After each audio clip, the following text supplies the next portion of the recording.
My friend, the late and great Ted Gunderson, former head of the FBI in L.A., Dallas, and Memphis, requested of me and of his daughter that an autopsy was made of his body. And I thought, well, we had discussed that during his life. If anything were to happen to him, he wanted to find out what made him die.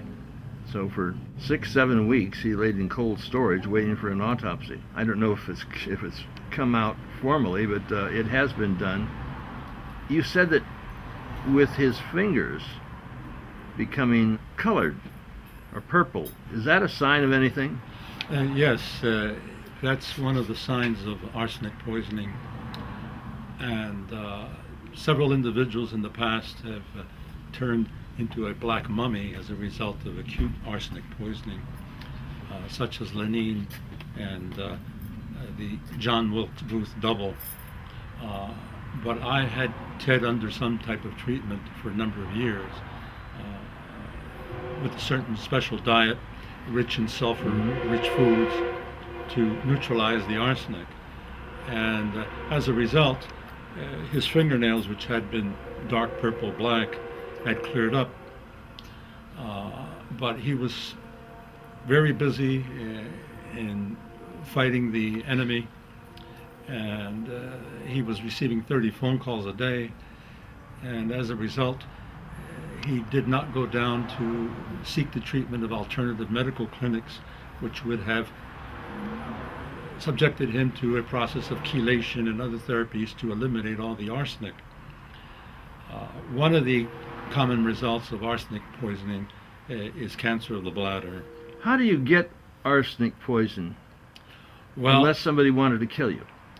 Well, it depends on, it can be occupational, a person working in mining, a person working in the chemical industry. I don't consider him gone. He's still here for what he's done. Ted Gunderson, former head of the FBI in Los Angeles, Dallas, and Memphis. He was opposed to the installation of smart meters, which we refer to as murder meters, and he's opposed to the death dumps that have been going on in this country. In fact, here in Covina, California, if you take a look at the sky, there's the residue of death dumps. That's correct. Nanoparticulates, aluminum oxides, sulfur, hexafluorides, strontium, barium, etc. He was concerned that the FBI and the CIA and those government agencies which control this country and are now trying to control the world and establish a global government are poisoning us. In the background, you'll hear a machine. They're taking off smart meters in this neighborhood. You know Deborah Tavares. Yes, I do. And very intelligent, pleasant woman. Oh, absolutely. Her husband is out there pulling these smart meters off and putting on analog meters. Ted was opposed to all of this. I spoke at the Eagle Forum in Long Beach, or the Long Beach Eagle Forum. You were there. Yes, I was.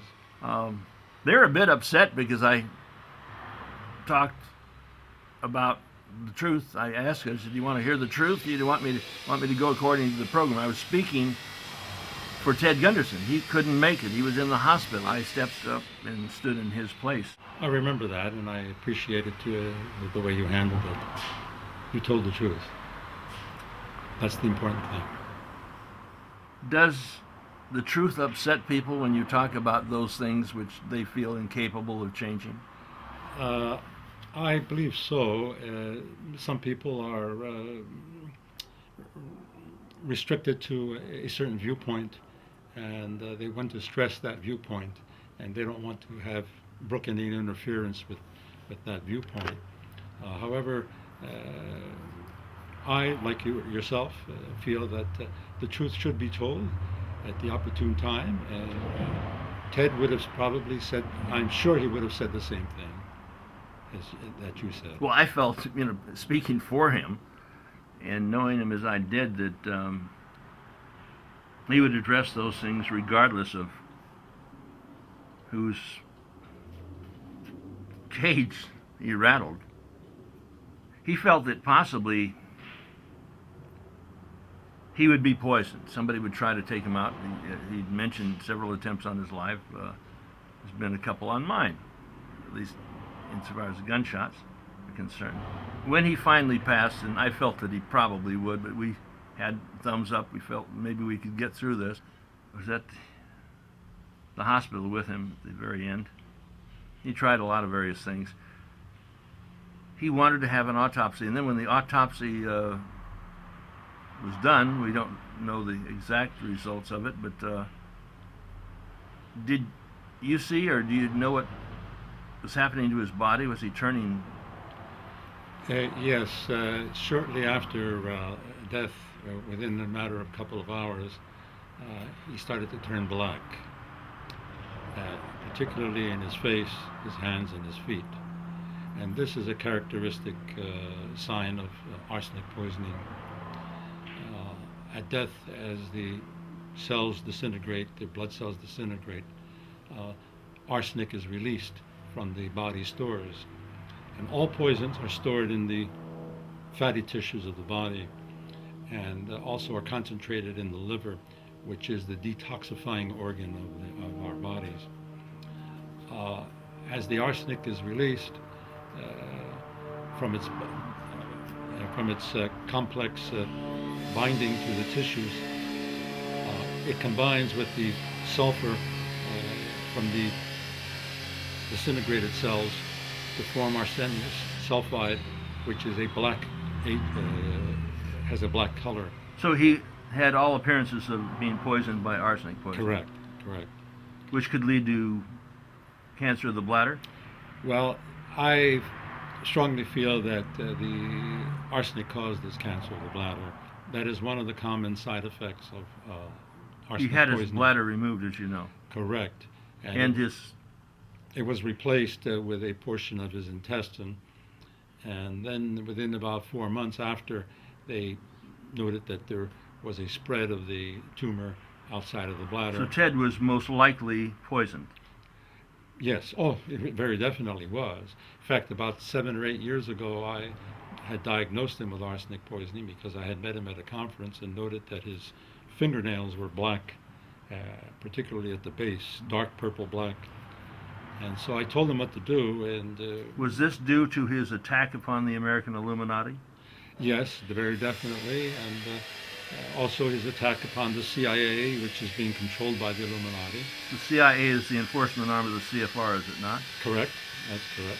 His investigations led to the Lucidi investigation of the McMartin Nursery School. And he had also investigated the Captain McDonald case, where he was convicted of murdering his wife and children, which he did not. But Captain McDonald was attempting to break up the drug ring at the military base that was shipping cocaine, bags of cocaine in the body cavities of the dead soldiers. That would be out of Vietnam. Yes, yes, very much so. That would be coming from the Golden Triangle, the Correct. Coon Saw operation. Correct. So he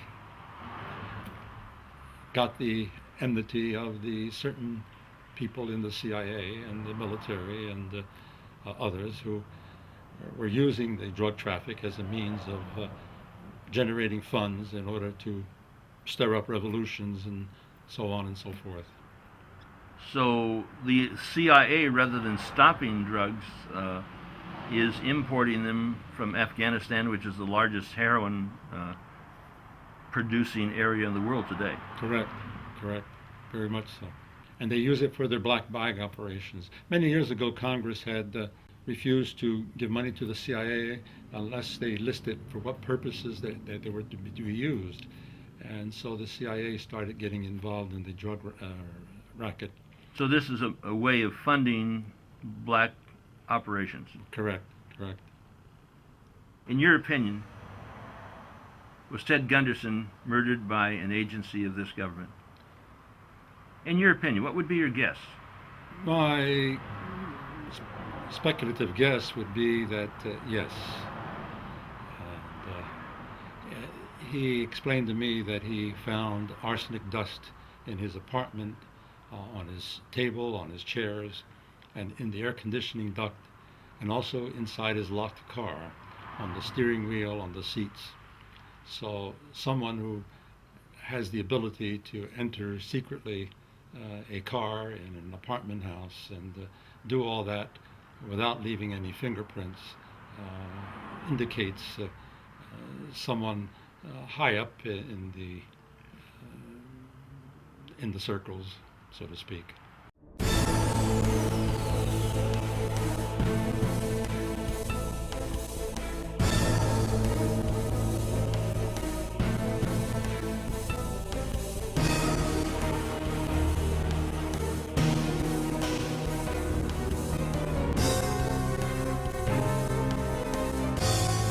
The year 1995. We were doing a film on Reichstag 95, 2 years before the World Trade Center had been attacked. We had a little bit of private conversation about who did the first World Trade Center bombing. The FBI had an informant in among the terrorist group on the World Trade Center car bombing February 26, 1993. And Salam, a former Egyptian officer, 43 years old, was commissioned by the terrorists, he was one of the terrorists, to put the bomb together for the bombing of the World Trade Center. And he went to his FBI superiors. He said, "We're going to use a dummy bomb, aren't we?" And they said, "No, we're going to use a real bomb." Well, Ted, wasn't this guy a terrorist hired by the United States government, hired by the FBI? In fact, did they not, in fact, give him monies to buy the bomb which went into the World Trade Center? He was an informant for the FBI against the terrorists, and he wore a body mic on their instructions when he met with the terrorists. And unknown to the FBI, he wore a body mic when he met with the FBI. And fortunately for him, otherwise he probably would have been prosecuted himself. This came out during the trial, and it appeared in the October 23, 1993 New York Times. This information I'm telling you right now. And so he was told to put the bomb together by the terrorists. The FBI told him, "No, we're going to use a real bomb. We're not going to use a dummy bomb." And the FBI not only furnished the ingredients for the done and knew in advance that they were going to bomb the World Trade Center car bombing with the car bomb, they furnished the ingredients for the bomb. Well, this is a sting operation, wasn't it? It's a sting operation, yes. But nevertheless, the sting operations can go down without using real bombs. There were 6 people died in that bombing. I think 1,000 people were injured and $500,000 in damage. $500 million. $500 million? $500 million. And there's just absolutely no excuse for this. But that's all part of the ploy by the government, this covert government criminal enterprise. I call it rogue government criminal enterprise. It's all part of the ploy by them. After that, of course, the car bombing of '93, Oklahoma City bombing, and then 9/11, and then all these terrorist acts were designed in order to set up Homeland Security, pass the Patriot Act, and take away many of our constitutional rights and civil liberties. So Ted was most likely poisoned. Yes, oh, it very definitely was. In fact, about 7 or 8 years ago, I had diagnosed him with arsenic poisoning because I had met him at a conference and noted that his fingernails were black, particularly at the base, dark purple black.